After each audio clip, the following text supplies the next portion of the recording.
सर्दियों की जान यानी सर्दी स्पेशल गोंद और ड्राई फ्रूट के लड्डू अगर आप रोज़ के एक खाते हैं ना चाय के साथ सुबह शाम, तो काफ़ी हेल्दी तो होते ही, आपको सर्दी के मौसम में सर्दी भी नहीं लगेगी। इसके लिए मैंने 200 ग्राम गोंद, आधा कप बादाम, आधा कप काजू, 1 कप मैंने मखाना, साथ ही मैंने 100 ग्राम कोकोनट को ग्रेट कर लिया है। 150 ग्राम मैंने लिए हैं खरबूजे के बीज।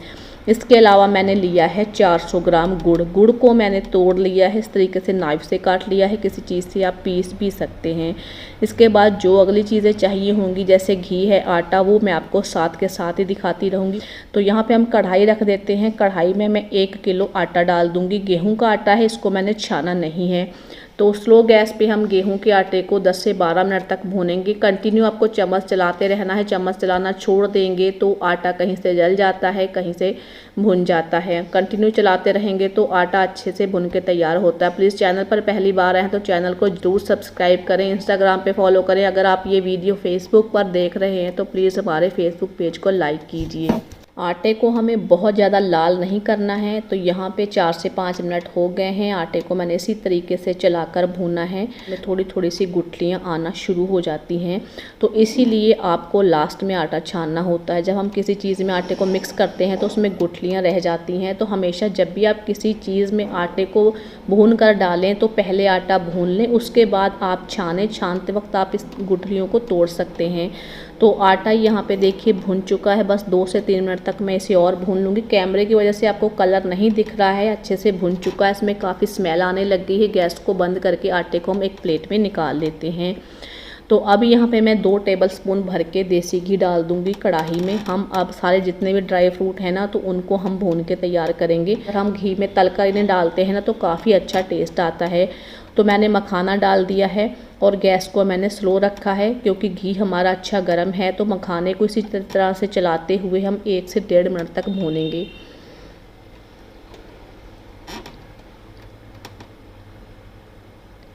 गोंद और मखाना का भूनना ज़रूरी है, नहीं तो बाकी चीज़ें आप काट कर या फिर ग्रेट कर भी डाल सकते हैं।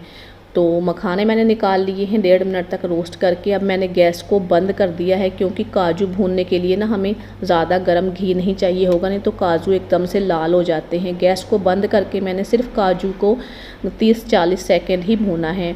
तो काजू देखिए हल्के से गुलाबी से हो गए हैं तो मैंने निकाल दिया है।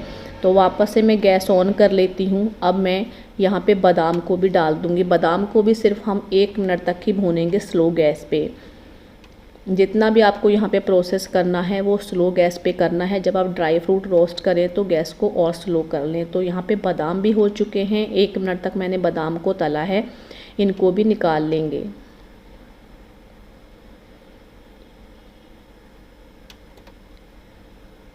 अब गोंद फ्राई कर लेते हैं। तो आधी गोंद में 1 कप है तो आधी ही मैं कढ़ाई में डालूंगी क्योंकि काफ़ी फूल जाती है। इसके लिए घी भी ज़्यादा चाहिए होगा। अगर घी कम है, आपने सारा गोंद डाल दिया तो अच्छे से नहीं फूलेगा, यानी फ्राई नहीं हो पाएगा, फिर ये कच्चा रह जाएगा। जब आप पिन्नी खाएंगे तो उसमें कच्चा टेस्ट आएगा और मुँह में आएगा, दाँतों में चिपकेगा, वो अच्छा नहीं लगता है। तो इसलिए आप जितना कढ़ाई में घी हो उसी के अकॉर्डिंग भूनें। अगर 2 चम्मच घी में अच्छे से भुन जाता है तो 3 बैच या फिर 2 बैच में भी आप इसे भून सकते हैं। तो इसी तरीके से चलाते हुए गोंद को हम 2 मिनट तक भूनेंगे। इसका थोड़ा सा कलर चेंज हो जाए और अच्छे तरीके से मिक्स करते हुए भूनेंगे ताकि गोंद कहीं से भी कच्ची ना रह जाए। गोंद को देखिए मैंने फ्राई कर लिया है, ये काफ़ी फूल चुकी है और इसे हम साथ के साथ एक प्लेट में निकाल लेंगे। गोंद और जो मखाने होते हैं ये काफ़ी घी एब्सॉर्ब कर लेते हैं। तो यहाँ पे घी जो है कम रह गया है, 1 चम्मच मैं और इसमें घी ऐड कर दूँगी। पहले मैंने 2 टेबलस्पून डाला था, 1 टेबलस्पून हम और घी इसमें ऐड करेंगे। तो अभी यहाँ पे कुल 3 टेबलस्पून मैंने घी का इस्तेमाल किया है। घी जैसे ही थोड़ा गर्म हो जाएगा तो जो हमारी गोंद बच गई है इसे भी हम तल लेते हैं। गोंद काफ़ी हेल्दी होती है सर्दियों के मौसम में, या आपको किसी भी तरीके की हेल्थ प्रॉब्लम है, कमर में दर्द रहता है, तो आप सर्दी के मौसम में गोंद को इस तरीके से लड्डू में डालकर खाएंगे तो ये काफ़ी अच्छा टेस्ट तो देते ही हैं, साथ ही सेहत के लिए भी अच्छी होती है। तो दूसरा बैच भी हमने फ्राई कर लिया है, इसे भी निकाल लेते हैं प्लेट में। तो अब मैं गैस को बंद कर देती हूँ क्योंकि घी हमारा काफ़ी गर्म है। ये जो हमने खरबूजे के बीज यानी मगज़ लिए हैं, इसको आपको गैस को बंद करके ही भूनना है। केवल आप 30-40 सेकंड ही इसे भूनें, ज़्यादा भूनने की ज़रूरत नहीं है, जल जाएंगे, टेस्ट अच्छा नहीं रहेगा। तो इसको भी मैंने निकाल लिया है। अब देखिए कढ़ाई में बिल्कुल थोड़ा सा घी रह गया है, गैस अभी भी बंद है, कढ़ाई हमारी गर्म है। तो इसी में मैं कोकोनट भून लेती हूँ। बस कोकोनट को हम जितनी कढ़ाई गर्म है ना 30-40 सेकंड ही इसी तरीके से चलाएंगे। थोड़ा सा जो घी था वो और साथ ही कढ़ाई गर्म है तो इसलिए हम इसमें चला के इसे भून के निकाल लेते हैं।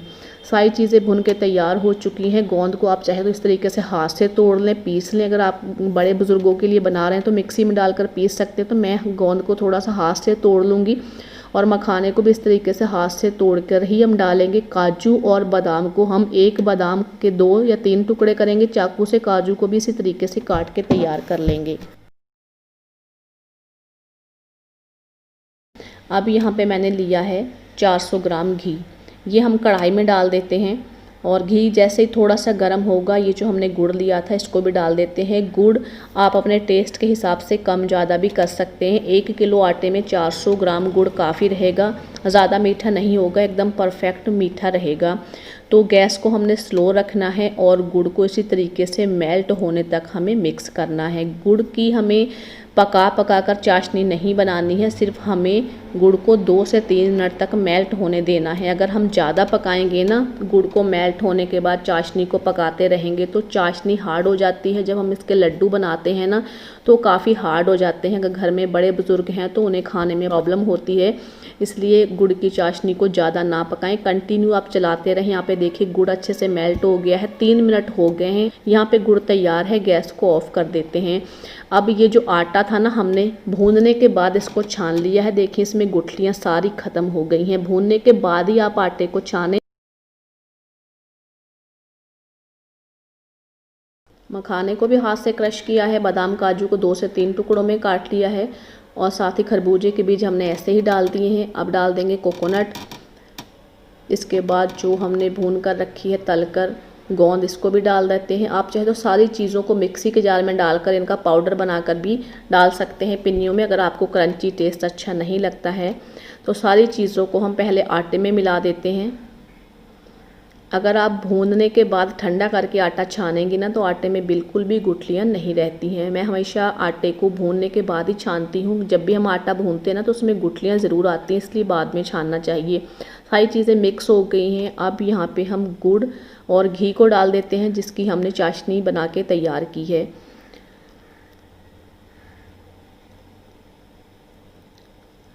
तो अब इन सारी चीज़ों को अच्छे से हम मिलाएंगे। पहले चम्मच से मिलाएंगे क्योंकि गुड़ अभी काफ़ी गर्म है। प्लीज़ गाइस अगर चैनल पर पहली बार आए हैं तो चैनल को ज़रूर सब्सक्राइब करें। आप लाइक करते हैं, कमेंट करते हैं, सब्सक्राइब करते हैं तो हमें और हौसला मिलता है ताकि हम आपके लिए अच्छी अच्छी वीडियो बना सकें।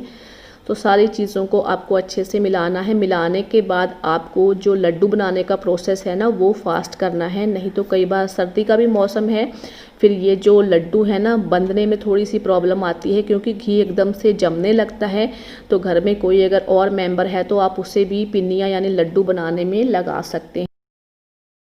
चम्मच को निकाल देते हैं और सारे बैटर को हम हाथों से अच्छे से मिक्स करेंगे। हाथों से अच्छे से मिक्स हो जाता है और जैसे ही आप इसे मिक्स करें और तुरंत आप इसकी पिन्नियाँ बनाना शुरू कर दें। 1 मिनट के लिए भी नहीं रखना, नहीं तो सारे बैटर ड्राई होने लग जाएगा। घर में किसी की भी हेल्प ले सकते हैं ताकि पिन्नियाँ जल्दी से बन जाएँ। तो इस तरीके से बड़ी या फिर छोटी अपने पसंद के हिसाब से आप इसकी पिन्नियाँ बना सकते हैं। तो यहाँ पे देखिए इस तरीके से पिन्नियाँ बना के हम तैयार करेंगे। किसी भी डब्बे में डालकर आप इसे महीनों तक रख के खा सकते हैं। सर्दी के मौसम में बहुत ही हेल्दी होते हैं। अगर आप सुबह चाय के साथ एक लड्डू खाते हैं ना, एक पिन्नी खाते हैं तो आपको काफ़ी देर तक भूख भी नहीं लगती। तो देखिए कितनी सॉफ्ट हमारी पिन्नियाँ बन के तैयार हो गई हैं। सर्दी के मौसम में बनाएं, बच्चों को खिलाएं, बुज़ुर्गों को खिलाएं, बहुत ही टेस्टी और सेहत के लिए इतनी ज़्यादा हेल्दी होती हैं कि आप अगर सुबह शाम खाते हैं तो आपको सर्दी भी नहीं लगेगी, जोड़ों में दर्द भी नहीं होगा। तो उम्मीद करती हूँ आपको आज की रेसिपी ज़रूर पसंद आई होगी। तो प्लीज़ वीडियो को लाइक कीजिएगा, ज़्यादा से ज़्यादा शेयर कीजिए अपनी फैमिली फ्रेंड्स के साथ और चैनल को सब्सक्राइब करना ना भूलें।